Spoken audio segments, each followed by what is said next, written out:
আমরা বদর থেকে উহুদ হয়ে এখানে শত সংঘাতের মাঝে এ কাফেলা এসে দাঁড়িয়েছি। কে প্রশ্ন করে আমরা কোথায় যাব? আমরা তো বলেছি আমাদের যাত্রা অনন্তকালের। উদয় ও অস্তের ক্লান্তি আমাদের কোনো দিনই বিহবল করতে পারেনি। আমাদের ক্ষত বিক্ষত, আমাদের রক্তে সবুজ হয়ে উঠেছিল মোতার প্রান্তর।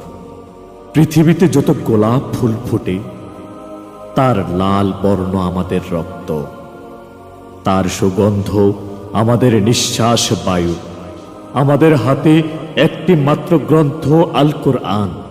এই পবিত্র গ্রন্থ কোনো দিন, কোনো অবস্থায়, কোনো তৌহিদবাদীকে থামতে দেয়নি। আমরা কি করে থামি?